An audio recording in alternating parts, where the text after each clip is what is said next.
The Blue Jays have until tomorrow to sign Vlad Guerrero Jr. to an extension. Do they do it?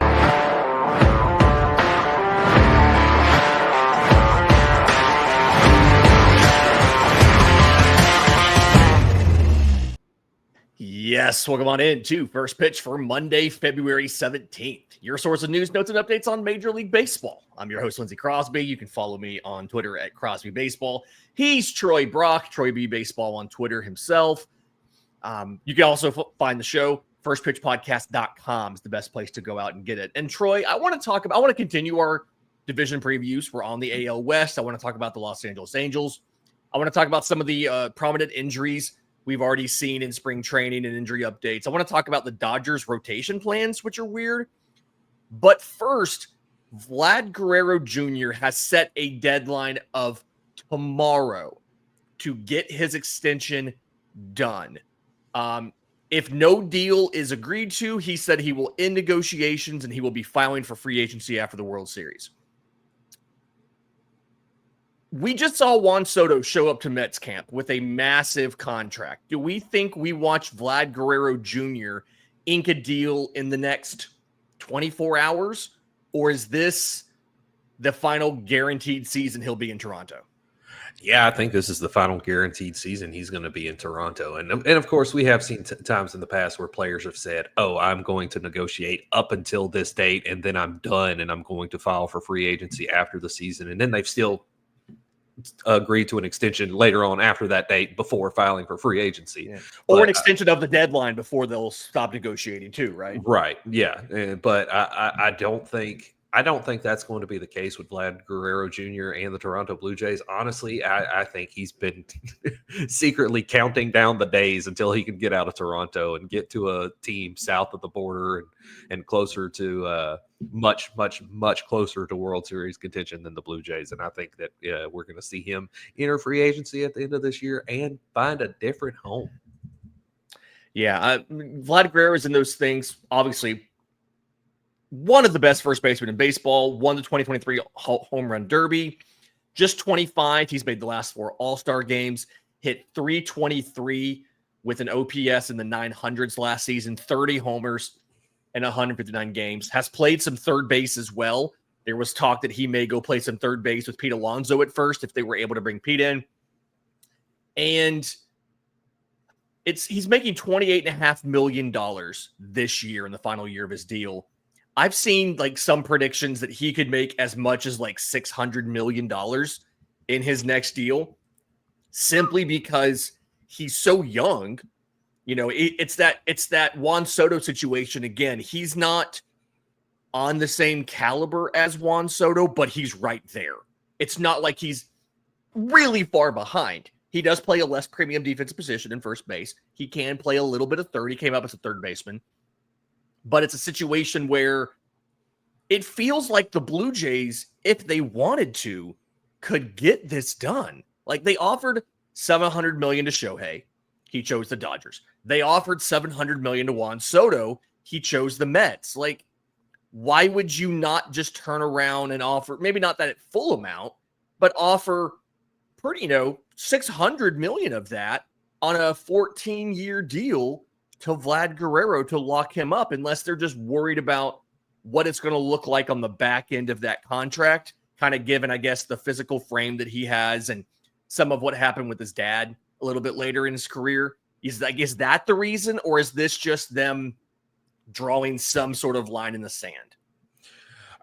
It could be a little bit of both, and I think that they have also understood that.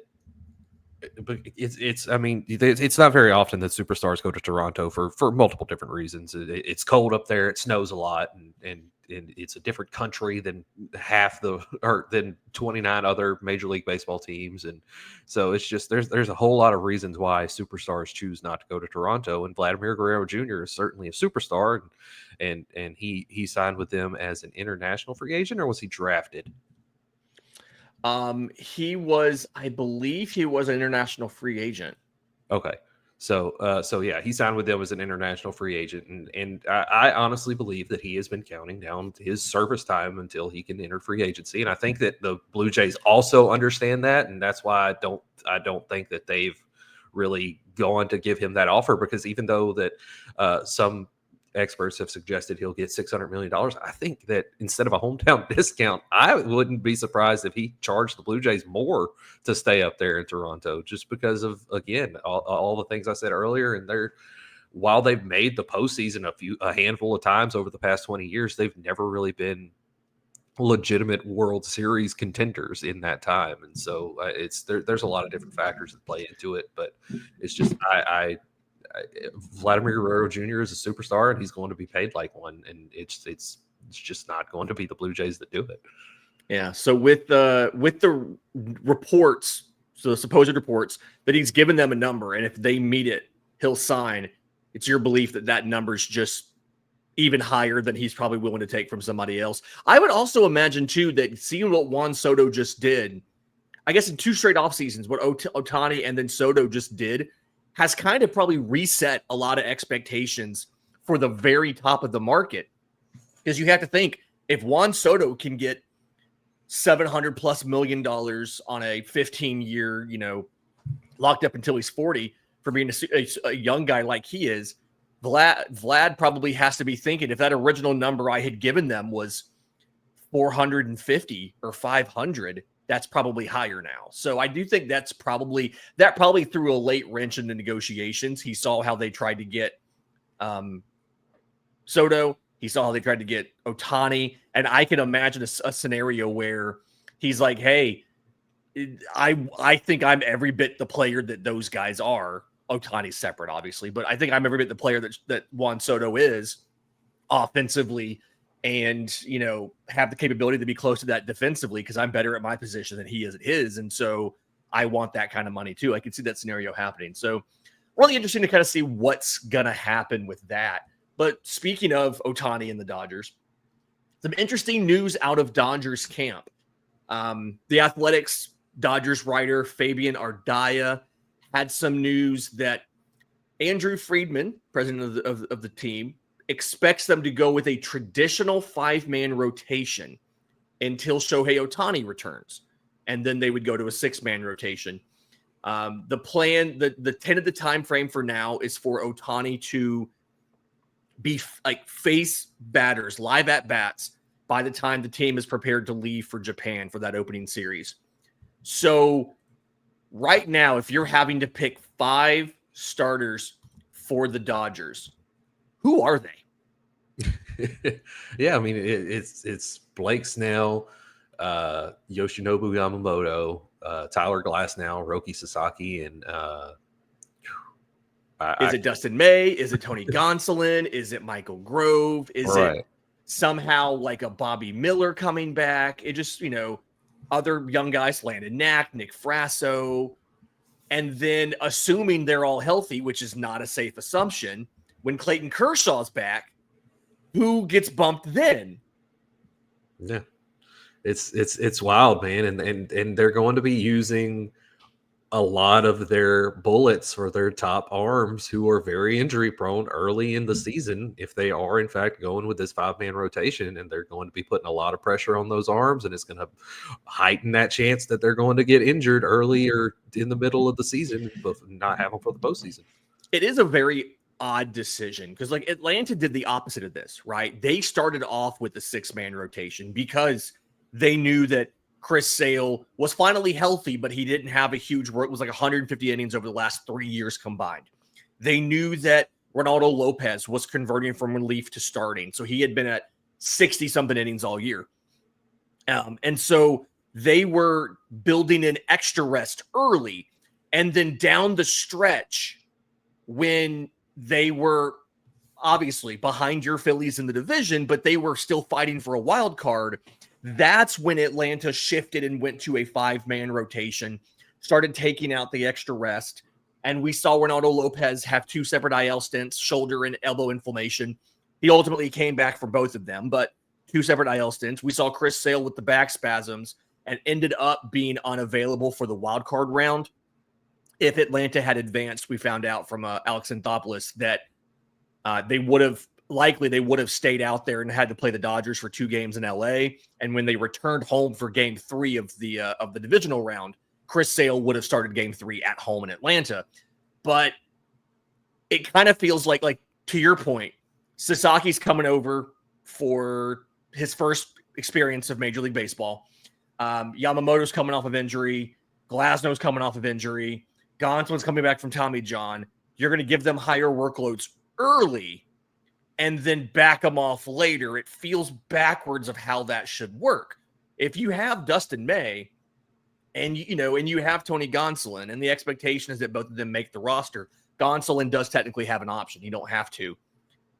Why wouldn't you just have the 6 guys starting and then count on either somebody being ineffective or hurt or whatever by the time Shohei's ready to come back? Like, I don't understand why you're doing this. It doesn't feel like you have to do this unless you're more concerned about burning out your bullpen than you're concerned about burning out your rotation. Yeah, and that's a good point as well. It doesn't make sense. They know how injury prone these guys is, and to your point, Roki Sasaki, he's apparently gonna be coming from Japan where they pitch once a week and immediately being thrown into a 5-man rotation where he's going to sometimes pitch twice a week. And it's just it. And Yoshinobu Yamamoto in his first season in Major League Baseball did not reach 100 innings in the regular season. Tyler Glasnow last year, he set a new career high for innings pitched in a single season with 134.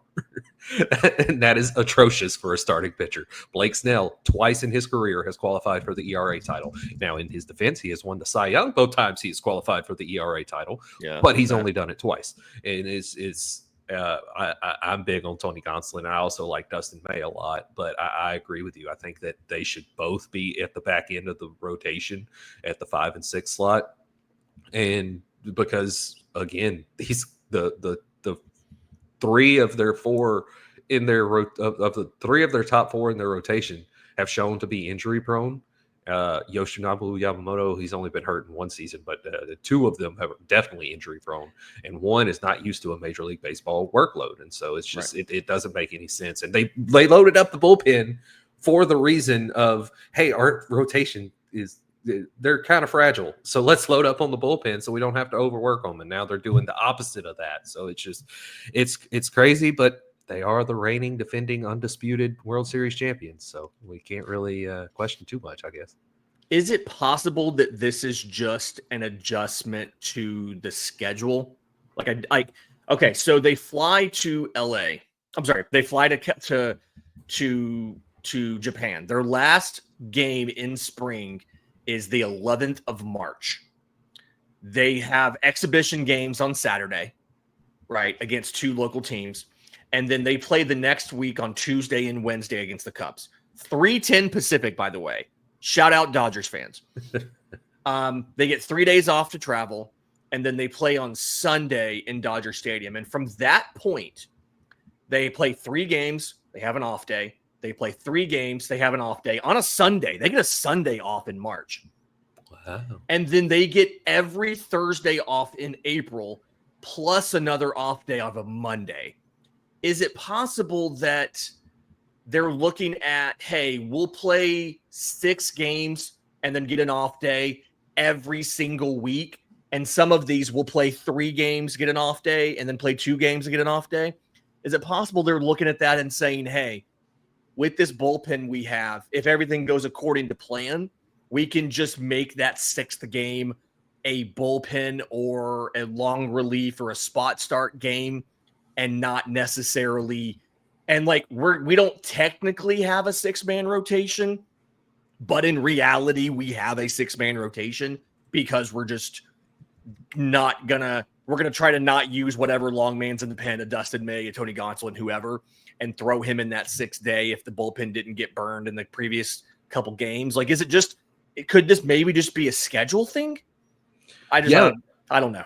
Yeah, I mean, that does make sense. I didn't know their schedule, but yeah, with all those off days in the beginning of the season, that actually does make sense, and I can see that being the route that they're going with it. It makes a lot of sense to throw Dustin May or Gonsolin out there on the 6th day, and then maybe Alex Vezia come out after them to piggyback on them to get another couple innings, and that actually is a solid plan. And now I do believe that is what they're doing. So good on you. Yeah, yeah, there you go. And then what helps them is when Shohei is ready to return, he doesn't count as a pitcher, right? He doesn't affect their pitcher limit. So in essence, they carry one more pitcher than everybody else does because that extra guy they have is a two-way player. So kind of just interesting how that ends up working out. Okay. Some other news from spring training, injuries and things like that. Giancarlo Stanton, the speed demon Giancarlo Stanton, has knee issues, right? Is it knees or elbows? Elbow. It's elbows. Both of his elbows. He has soreness in both of his elbows. For the Yankees, who lost Juan Soto and need him to have a better regular season than he had, is this a big deal, or is this just a 35-year-old slugger having some expected soreness because he probably hadn't been doing a ton of swings in the offseason? No, I think this is a big deal for their lineup because not only are they going to be missing a huge chunk of the potential power that they were expecting in the middle of their lineup, Aaron Judge really has no protection now. Like, Aaron Judge is going to be getting walked a lot without Giancarlo Stanton hitting behind him or anybody. What, Paul Goldschmidt's not going to give him, 37-year-old Paul Goldschmidt's not going to give him the protection you're looking for? Yeah, I know that both of us are very high on the Yankees' chances of winning this division, but it's without Giancarlo Stanton. I mean, you brought up Paul Goldschmidt being 37 years old. This is like the senior citizen center. I mean, we already talked about the team, and I didn't even realize how old this lineup is. Good God, man, it's the senior citizens home of Major League Baseball. But yeah, John, I think it's going to be a pretty big deal. It's again something that should be expected because of what he's done throughout his career, especially in his time with the Yankees. He's been on the injured list probably more often than he's been off it, and they should have done a little more to counteract that through free agency and or the trade market, and they did a lot, but they should have done more. It's going to be a big deal. Yeah. This is something where, like, this is a very formidable team in 2017, right? Paul Goldschmidt, Cody Bellinger, Giancarlo Stanton, and then you've got some young players, right? You do have Anthony Volpe and Josh Chisholm and things like that, but 2017, this is a formidable middle-of-your lineup with Judge, Goldschmidt, and Bellinger and Stanton back to back to back to back. Now, I don't know how scary it is, especially because you have issues with Goldschmidt. I think Cody Bellinger isn't maybe as good as a lot of the popular perception is at this point. I think he's more reputation maybe, and he's above average performer. He's not bad, mind you, but I don't think he's obviously not MVP caliber. I don't necessarily even think he's worth probably the contract that he has from a WAR per production perspective and all that. And so definitely not a good injury update there for the Yankees. The Mets also had some interesting things. They had some issues with Francisco Lindor's back last year. You wrote a story recently for Sports Illustrated about he doesn't necessarily want to do some sort of load management strategy this season, does he?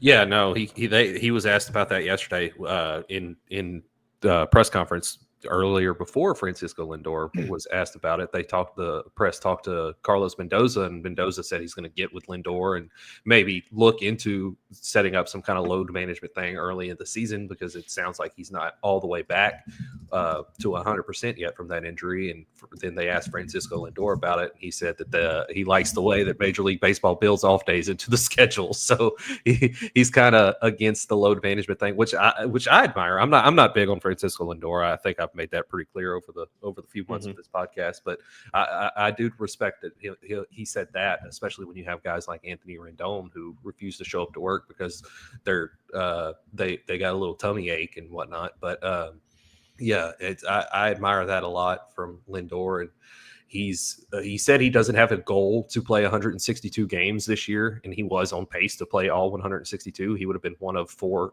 what wound up being four players that did that. He would have been the fifth before that back injury, and he said he does not have a goal to play 162 this year, but he does plan to get on the field as much as possible this year. I do think there is an advantage to kind of the way the schedule sets up, where sometimes you'll have a day game as the final game of a series, and sometimes that's even followed by an off day. A lot of MLB teams will go ahead and travel out of town immediately after the game and let the guys wake up and have a full day off in a new city. I can see the advantage to maybe you have him DH on that that getaway day, or you give him the day off completely and he has 2 days to kind of rest before he has to play another game. I can kind of see not a formal load management thing, which I think of as we have this plan of we're going to give him every X number of games off, or every time this situation happens, a day game after a night game, we're going to give him something off. I don't think it's a situation like that, but I do think you can pick a couple spots here and there in the season to say, hey, we're going to give him this day, either a half day, he just DHs, or a full day off. And that way he can double up on rest, and kind of get to feeling a little better before we get back into the next thing. So it's not going to be full NBA style load management, but I do think that teams are starting to understand some of these players who are going to play all 162. You kind of have to protect them from themselves a little bit. You kind of have to, they're not going to voluntarily come out if they can help it. And like the Braves are a team that are known for having guys who play every day. 2 of those 4, Matt Olson, Marcell Ozuna. Matt Olson is on a streak of like 400 and something consecutive games. He hasn't missed a game since like 21 or 22 or something like that. But I think Lindor is going to be in that situation. I think if you're the Mets, you have to do that, right? You have to. There's really no player on that team that's more irreplaceable than Francisco Lindor. You can fill in for him for a game, right? Luis Angel Acuna, somebody like that can cover for a game, but you can't afford to miss him for a month or 2 months because he's so good in every respect. Base runner, as a defender, as a hitter, and as a leader in that clubhouse. So they definitely need him healthy. Doing our divisional previews, we're on the West now. Lynn, I kind of want to talk about the Angels. You mentioned Rendon. I kind of want to talk about the Angels because they're in a weird situation of it's not necessarily an awful roster. They signed a bunch of veterans this year. They're going to spend $200 million on payroll. Like, they're not in the luxury tax, but it's a healthy payroll of $200 million. But Anthony Rendon, $38.5 million of that is already on the 60-day IL. Is probably going to miss the entire season. Mike Trout, $37 million more, has not had the most stellar reputation for health in recent seasons. Can this team, you already know they're going to have to do it without Rendon, but can this team be competitive in what feels like a little bit more of an open division than it has been in the past if Mike Trout is injured? I think that they could still be more competitive than they were last year. But if Mike Trout is injured, I don't think they're going to have any kind of opportunity at the division title because he's a big part. I mean, it's Mike Trout. He's a big part of. He would be a big part of anybody's lineup healthy. And so it's if he's hurt and like he has been really since 2015, ever since 2015, was I think his first major injury.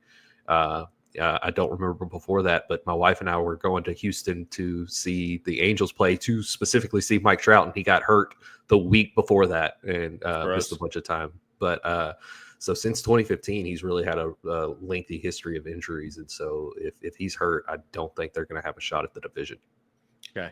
Outside of that, kind of looking at the lineup, because we always do lineup first, and then we do rotation, then we do bullpen. Outfield, Trout in center. We've kind of both been on the record as saying we don't think Trout should be a center fielder anymore. He should be in a corner. But Taylor Ward in left, Mike Trout in center, Joe Adell in right with Mickey Moniak as your 4th outfielder off the bench. And if Trout gets hurt, Moniak's going to have to be a starter every day in center field. Jorge Soler brought in to be the DH. Your infield, Nolan Schanuel at first, Luis Rengifo, your utility man, playing every day at second base. They've now got Juan Moncada at third base, and because Zach Neto is still recovering from shoulder surgery, it's either Kevin Newman or Tim Anderson starting at shortstop.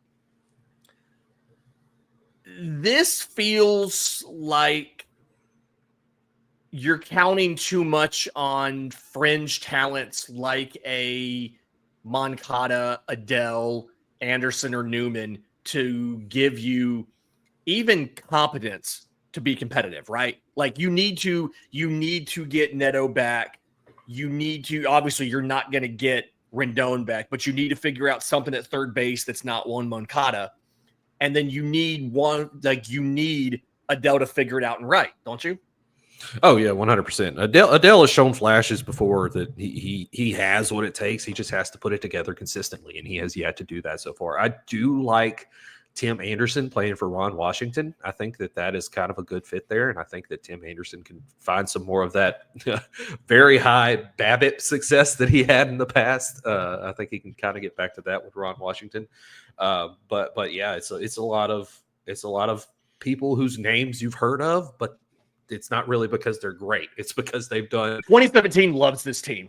2017 loves some of these guys they brought in. 2017, it's the Angels and Yankees in the American League Championship Series. And this is very much, I feel like some of this is a direct result of those two contracts we mentioned, right? Like Juan Moncada should not be your fallback third baseman for injury, but you're paying Rendon $36 million. You can't afford anybody better. They have JD Davis in camp as an NRI, but like you can't afford anybody better to back up at third base. If Trout goes down, you're counting on two talented players who have never figured it out in Joe Adele and Mickey Moniak, who came from your Phillies. And it's like you don't have anybody better in the outfield to fill in because you're paying so much money to Trout. And so this really feels like it's contingent on everybody staying healthy, and you've already started to not be healthy. So I think that's kind of where I am with this team is like you got to get Neto back so that Tim Anderson can either play second base for you and Rengifo's free to be a utility guy.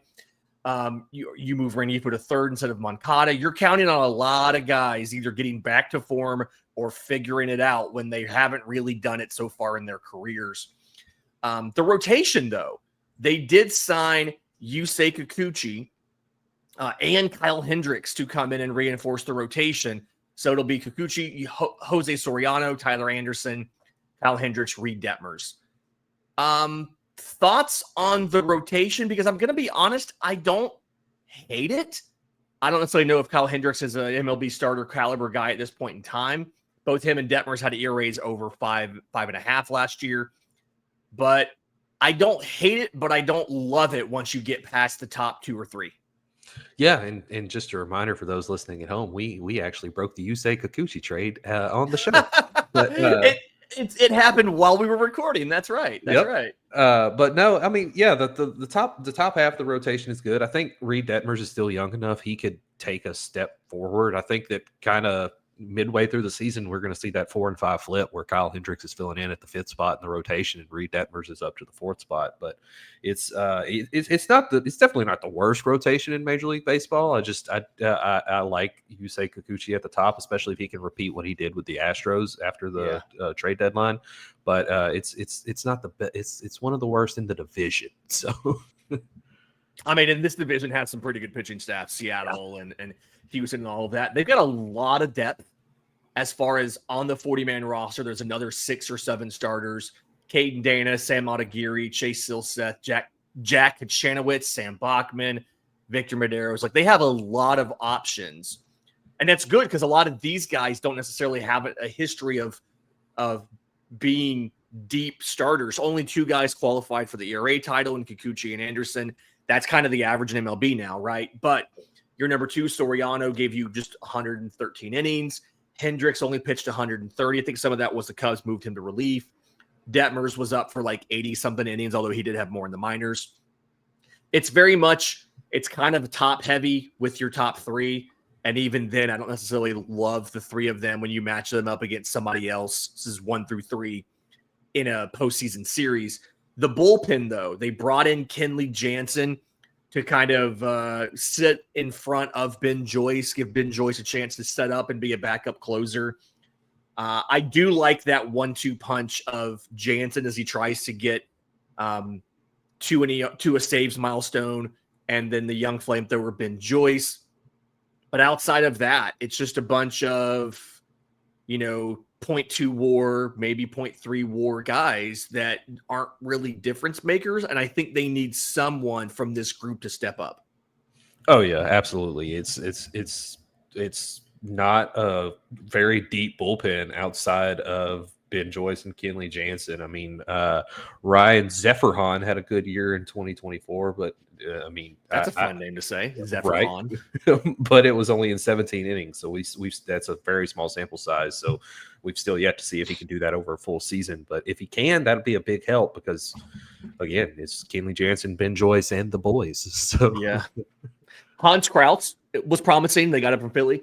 But yeah, you're in a situation. I feel like this is going to be the Angels are going to be doing a lot of grabbing DFA'd relievers, things like that throughout the season, mixing and matching guys. The good news is probably, there's a couple guys in this pen that have options.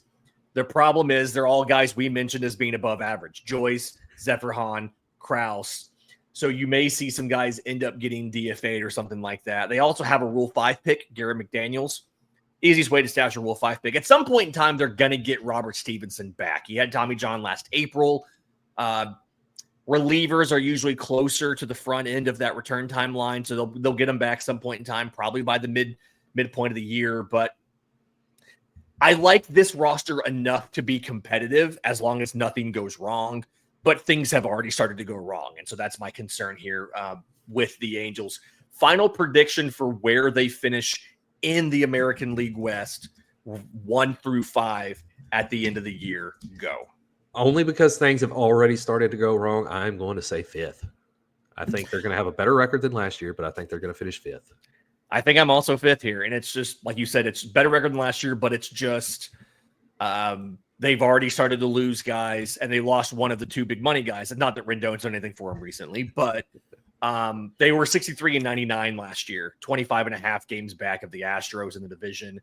Winning percentage might tick over 400, but those injuries are going to come. They always do. And when they do, I just don't think they have enough depth. I've also got them 5th.